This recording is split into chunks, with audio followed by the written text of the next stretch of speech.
when Trump came, the Saudis had 3 demands. You were talking about the Ummah, is it incapable and the like. Saudis had 3 demands.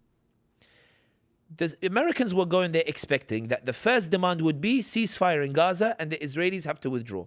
Bob Woodward writes in his book that when Blinken went to visit Saudi Arabia, he was terrified that the Gulf states were about to lambast him and he was bracing himself for it. And Bob Woodward writes that when Blinken arrived, he was stunned to find that the Gulf states instead were saying, yo, you're after Hamas, go for it. Like we don't have any problem with this whatsoever. We just ask that you help to make it be easier for us because our people are a bit angry about it. We're going to let them make some dua in Palestine and the like, but it might be a bit complicated. Just make sure you do it quickly.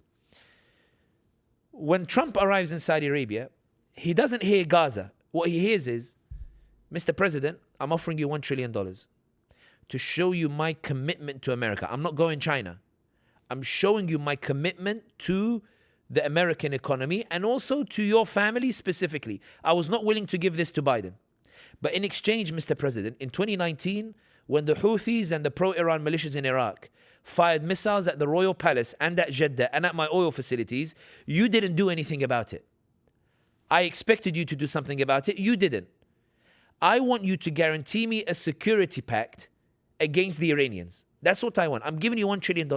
I'm going to buy Patriot missiles. I'm going to buy weapons and the like. My first demand, Mr. President, is help me to push back against these wretched Iranians, his words, not mine, that have taken over the government in Iraq, in Baghdad, via the militias, Hashd al-Sha'bi, the Popular Mobilization Force, that Obama in his JCPOA allowed them to be incorporated in the Iraqi army, which is why they didn't like the JCPOA. They didn't like the political dimension of it. I want you, the Houthis have frustrated me in the south. I want you to promise me that you'll bomb the Houthis. There was a report that suggested that when the Israelis bombed the Houthis, the Saudis had given intelligence to the Americans and the Israelis about where the Houthi leadership might be in order to say, finally, you're doing something, go and take them out. The first demand was not Gaza. The first demand was, I'll give you $1 trillion. I'll give you money if you promise to protect me. I will give you JIZYA. I will give you $1 trillion if you promise to give me a NATO-style security pact against the Iranians. Biden said he can't get it through Congress, but he was about to allow the Fifth Fleet to incorporate the Hostile Defense Act. Mr. Trump, I'm giving you $1 trillion. You need to give me more than that. Second, Mr. Trump, okay, what is it, Mohammed bin Salman? Is it Gaza? No. My second demand, as a result of the antagonism of Biden and the antagonism of the American Congress, and as a result of what I did to Khashoggi, and as a result of my crackdown on people here in Saudi Arabia, companies are unwilling to invest in Saudi Arabia. They're setting up in the UAE, hoping they can do business via UAE into Saudi Arabia. I passed a law in which companies had to open up in Saudi Arabia itself, but many companies are not opening up in Saudi Arabia itself. And I need you, Mr. Trump, to openly celebrate what I'm doing here in Saudi Arabia so that companies can say, I am the future, so they can finally come and pump money in. I'm a geopolitical risk consultant. That's my job. When clients come and ask me about Saudi Arabia, and I ask them, what is it that makes you hesitate about Saudi Arabia? They actually don't say it has anything to do with the human rights record. I remember one of the biggest companies in France, when we were sitting together, I remember they said, to be honest, the Khashoggi and human rights stuff, we don't really give a damn about it. Like, we do business in many countries that have poor human rights record. United States. Exactly. That's a good example. But they said in Saudi Arabia, our issue is not to do with human rights. Our issue is, we don't like the fact that the Saudi Crown Prince can wake up in a bad mood and just shut down a project. He said in the UAE, at least they have the free zones, and bin Zayed doesn't touch the free zones. It's English common law. It's whatever, he doesn't interfere in it. We know there's a sense of certainty. We don't like the fact that the Saudi Crown Prince can wake up, he doesn't like somebody, he takes the contract of him, and that project starts stalling. We're not willing to waste money in that regard, and until he gives us some sense of certainty and framework and stability in that regard, there's no way we're going to invest in Saudi Arabia. In any case, the Saudi Crown Prince Mohammed bin Salman says to Trump, my second demand, in exchange for the $1 trillion, your question was, why is the Ummah incapable? I'm telling you, I'm trying to show where the Ummah is putting its efforts. The Saudi Crown Prince says that the second demand is, I want you to publicly come out and celebrate that we are the ones who are innovating. And sure enough, Trump in his speech, he said, when we leave these guys alone, look what they build. Their cities are amazing, he said. The third demand, Mr. President, is that given that Iran has a nuclear program, and I think that they're developing a nuclear weapon, and given that you, Mr. Trump, are unwilling to go and attack the Iranians, even though we want you to, even though you are unwilling to go and bomb their nuclear program, even though you are not listening to the Israelis who are asking you and begging you to please bomb their nuclear program, if you're going to allow Iran to have a nuclear program, because they're going to hoodwink you, if you're going to allow Iran to have a nuclear program, Mr. President, we want a nuclear weapon as well. We want a nuclear technology as well. He says you're not allowed to have a bomb. He says, but we want access to nuclear technology for civilian purposes that we can later turn into a bomb. Mohammed bin Salman famously said in the Fox News interview, if Iran has a bomb, we have to have a bomb as well. There's no way like we're allowing it, etc. When the press ask, is Gaza mentioned? That's when the Saudis go, oh, by the way, yeah, Gaza. Gaza. Like, just sort it out. My point is that it's not that the Ummah is incapable. 1 trillion is a lot of money. 1 trillion could have got a ceasefire in Gaza. The problem is that when Trump left Saudi Arabia with the promise of 1 trillion, you asked where the Ummah's capabilities are. And you might say that I'm only talking about Saudi Arabia. UAE told Trump, Ta'ala come. And they got these ladies, they told them, take off your hijab, and I want you to wave yours and wave your head the way that Quraysh used to do before the Prophet Muhammad sallallahu alaihi wasallam. I don't know if you've ever seen the film The Message, the Risala by Mustafa Aqad, Allah yarahmu. There is a scene when Wahshi is being introduced to Hind bint Utbah, Hind, the wife of Abu Sufyan, and she's looking for somebody to kill Hamza, the uncle of the Prophet, radiallahu an. So they bring a dancing girl swishing her hair, and they put the ring on top of her hair, and they tell Wahshi, throw your javelin, and he gets the javelin to go through that circle over there. That dancing thing is a pre-Islamic concept. UAE lines up these 20, 30 girls for Donald Trump, and they swing their hair as Trump is passing by. Why? The UAE say that if Saudi Arabia is going to give $1 trillion to Trump, they're giving it to him so that they can wield the White House in their favor to get security and also wield the White House. I don't like bin Salman too much, bin Zayed says. I don't like bin Salman too much because me and him are disagreeing on Yemen. We disagree on the geographic borders. UAE is trying to take more land. Saudi is now complaining to the United Nations. Saudi reconciled with Qatar without consulting me. Bin Salman went to Doha and went and reconciled with Emir Tamim without consulting me. I didn't want the reconciliation. And then he dragged me into reconciliation as well. I want to control Saudi.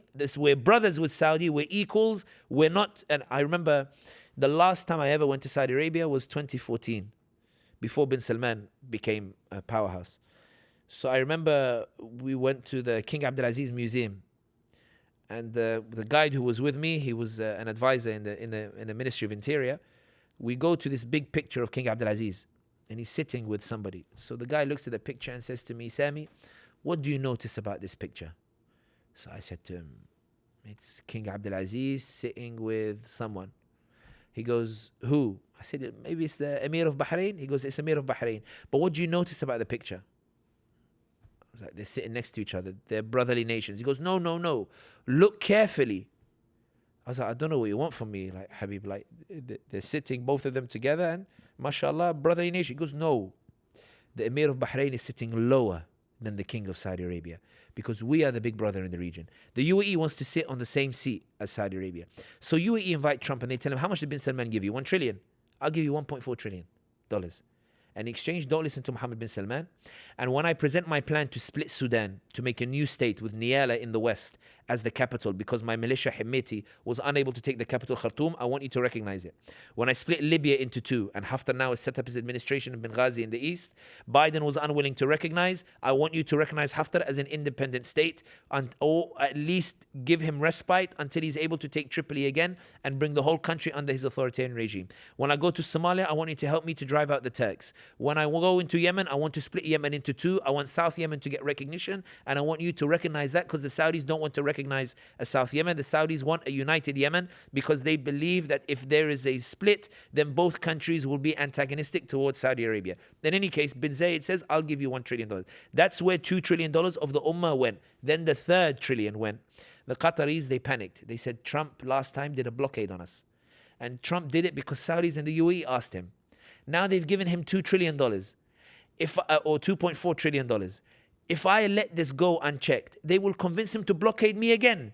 And last time, even though I've got the largest US military base in the region, it didn't protect me from the last blockade. Trump told the troops to stand down while Saudi was about to invade, and then I had to really scramble and lobby and ask the Israelis to help me out in order to make sure that So Qatar says, Ta'ala ya Trump, come.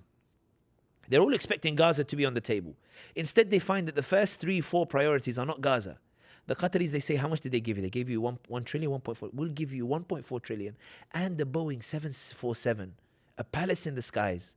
If you promise to agree that anything they ask you, you will let us know what they ask you so we can also be consulted as well.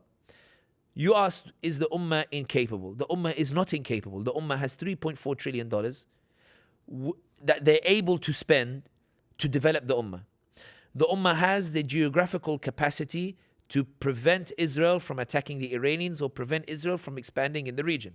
The Ummah has the population, the armies, the resources, and the high-tech weaponry in order to do so. But the current leadership on the resources of this Ummah are deploying those resources to ensure protection of the regime against the people themselves.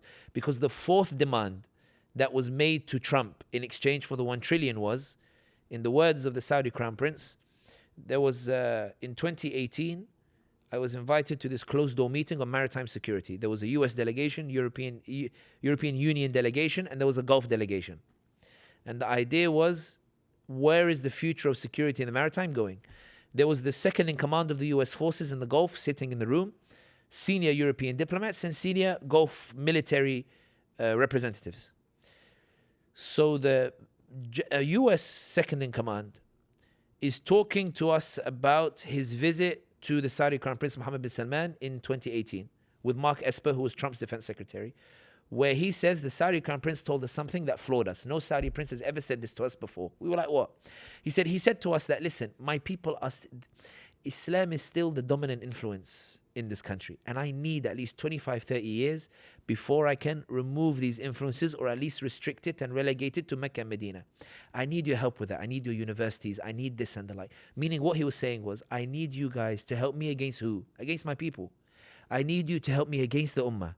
I need you to help me deploy the resources of the Ummah against the Ummah, because the Ummah want to use those resources against you. But I would prefer your vision of how the world should be rather than the Ummah's vision of how the world should be. So you lot need to give me time and protect me from this Ummah that wants to use the Ummah's resources for the Ummah. I need you to protect me from the Ummah when I use the Ummah's resources against the Ummah itself. I'm giving you $1 trillion to guarantee me that if anything happens in Saudi Arabia, if anything happens in the UAE, you solemnly swear to send in your troops to rescue me from an Ummah that is going to be very angry when it sees how I'm going to spend the resources of the Ummah. And I finish it with the hadith of the Prophet Muhammad sallallahu alaihi wasallam.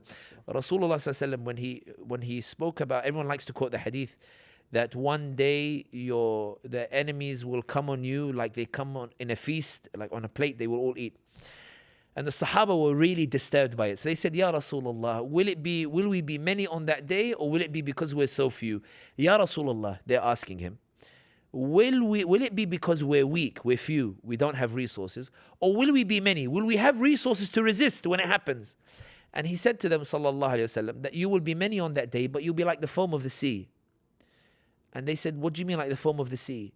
He said, you'll be like the foam of the sea because your hearts will be afflicted with wahan and karahiyat al-maut. You will resent death. You'll resent anything associated with sacrifice. And your hearts will be afflicted with wahan, which is a love of comfort. You'll always try to choose the easy path or the path of least struggle. And that is what will result in your many numbers and resources being ineffective against lesser resources. In America, $1.5 billion is raised every year for zakat.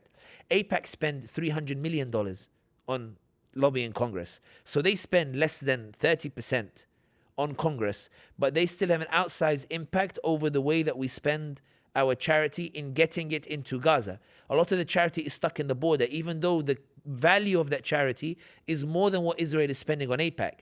But because they spent smarter, their lesser investment got our greater charity investment stuck at the border. The point being is that it's not an absence of resources. The resources are there. The problem is how those resources are being deployed, and a lot of that has to do with how the current leaders are using them.